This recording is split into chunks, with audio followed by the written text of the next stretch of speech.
Amazing. I know. What? It's going to her eventually, isn't it? Absolutely wonderful. She's got all her original clothes, and someone has looked after her so well. So either your mother or your grandmother must have really cherished her. And it's strange that a gentleman should own a doll, isn't it now? Well, I take it you don't play with her. Well, she's French. She's made of bisque, which is probably, as you know, unglazed porcelain. Oh. But the interesting thing is we call them swivel head dolls or fashionable dolls because they were made to wear the costume of the day, and this would have been around 1860. So you're definitely your grandmother's. Oh, I see, yeah. And it could well have been imported into England after the Great Exhibition of 1851, and imported actually without any clothes on. And then the clothes might have been made in England. She's got all her lovely underwear and the boots, which are wonderful heeled leather boots, and they have a mark underneath, which is a T. And I think it's a T for Terraine, which also was a doll maker and made clothes in Paris. In Paris, so she's really so she's all wonderfully original. My mother must have been careful with her. She must have been. To play with. She must have been. And you've had her just tucked away in a box. Oh yes, in a cabinet, yeah. I think for insurance, you should be insuring her for £3,000. Amazing. I know. She needs to go into hospital, I think, quite frankly. Tell me how you came to have her.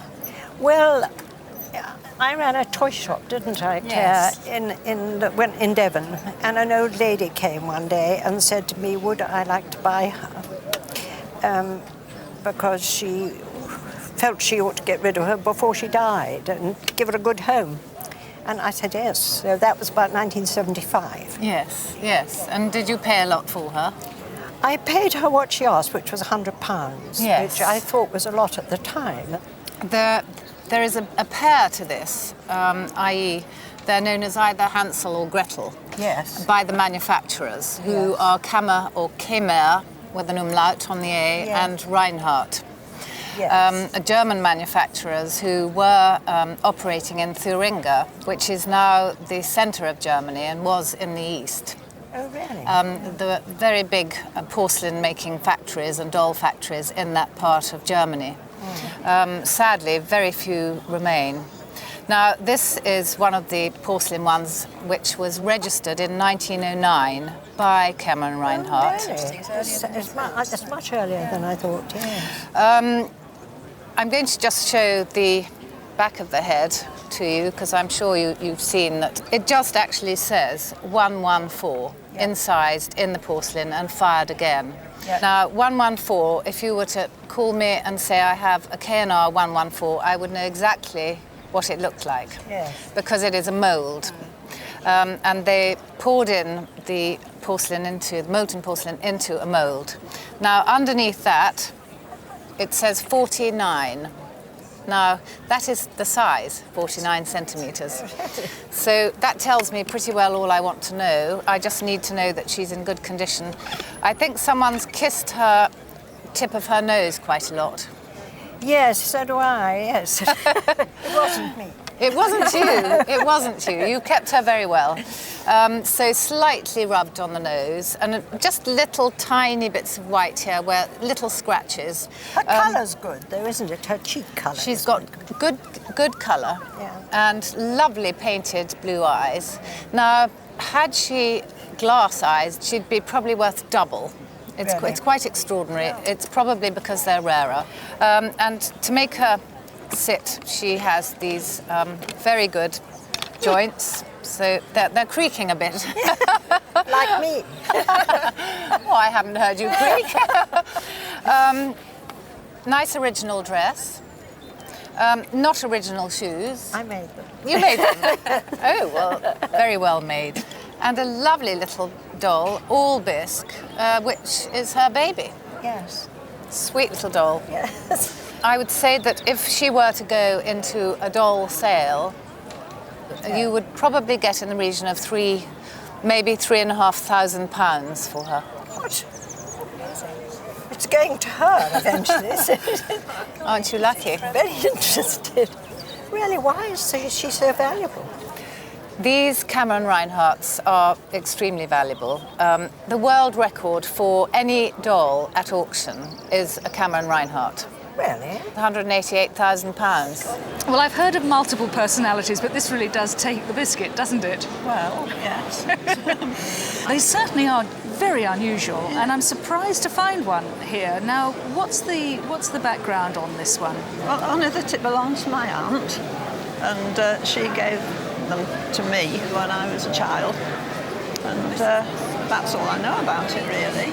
And when she gave you what should we call it, the set, Yeah. let's call it the set, did you like it or did you find it a bit... No, I liked it. I was Because I- rather fascinated by it, and I did used to put the different heads on from time to time. Yes, because... It's like having 4 dolls. Exactly. I mean, It's a Yeah. very clever system. Yeah. You have the body, very nice jointed body, with a lovely layers and layers of underskirts and petticoats, and then this very pretty little overdress here on top, a nightdress perhaps. We have one here with eyes that open and close, and then 3 other heads with different sorts of hairstyles. I mean, this one could almost be a boy's haircut, couldn't it? I used to think of that as a boy. As the boy. that one. And then one here with golden curly locks. And the last one, oh, this is great. She's got what I call a pair of headsets on, a pair of sort of telephone headsets. Wonderful sort of horns, like croissants of plaits either side.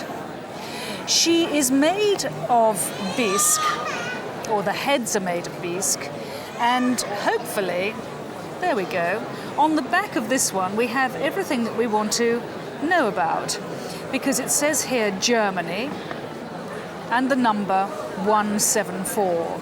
Now that number actually refers to this particular head. It's known as a number 174 head. Right. So that's easy to identify. Well, there's a bit more information here on the box lid itself. It actually says Kästner, and Kästner will be, or is, the name of the manufacturer. Yes. Now, J.D. Kästner, the makers, were based in Walterhausen in Thuringia in Germany.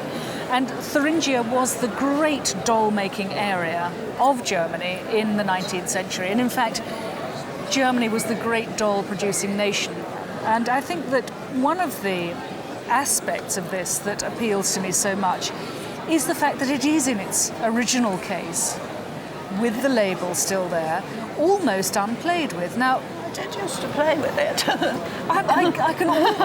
I'm almost going to say that you're fibbing, because it is in such great condition. You were obviously incredibly careful. Date-wise, she's going to be dating from between about 1900 and 1910, that's Yes. sort of period. And I would have said that the doll herself, just as she comes, would be worth perhaps £300 or £400. But with the other heads and the fact that she's complete in her original box, I would have thought we're talking about more like £1,500. Chocolate Tommy Atkins, number 6971, and I've got ambulance nurse. And they've survived intact. That's right, yes. And where did you get them from? And I got late godmother, she died in September, and I've been clearing her house out. Right. And I've been told they're about 1920s. Well, they're made by Pascal's, London, and I have seen 1 or 2 of these before, but never in complete condition. Now, I mean, this is very unusual survival, really. If you were patriotic in the First World War, you would have bought these chocolates in support of the troops. And the chocolate's discoloured the crepe paper a bit, but it's essentially all there.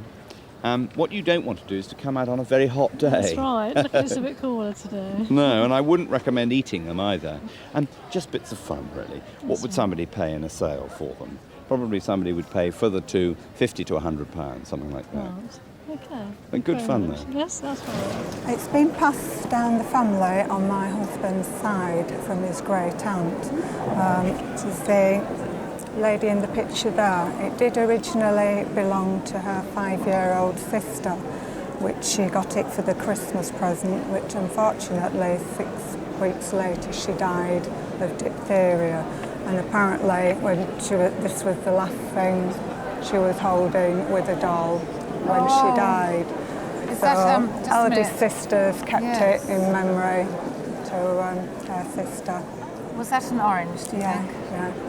Well, it's a tragic story, and as I always say, the things that are more valuable are the ones that haven't been played with, and usually it's because of a sad story like this. She's been put away in her original box in superb, pristine condition, and the fact that it's a British doll, because we don't have very many British dolls in this country.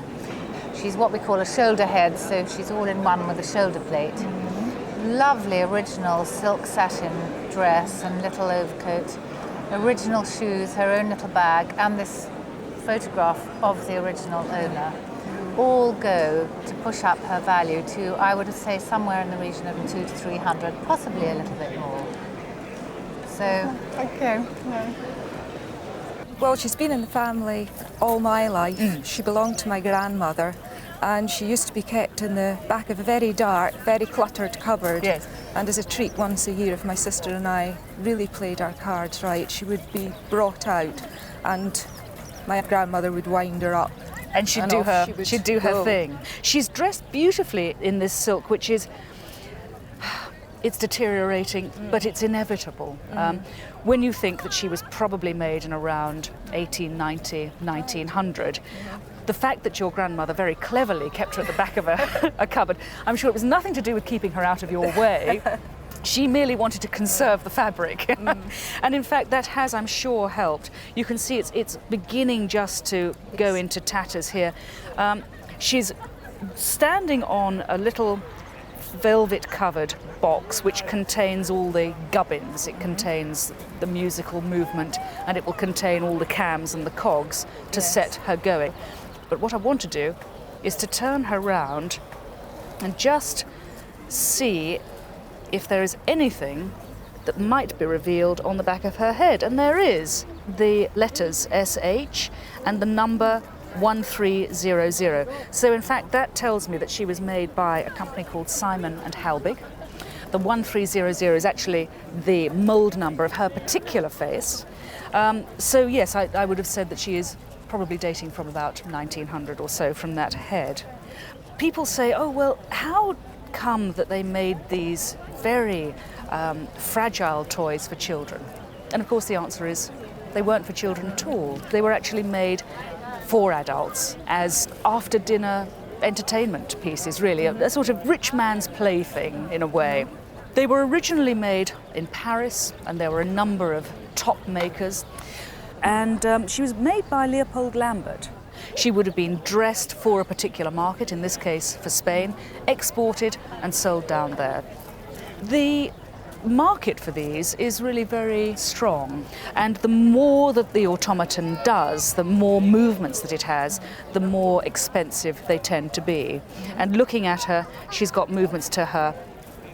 Oh, this bee obviously thinks that she's a very delicate flower. I'm just going to blow him away. There we go.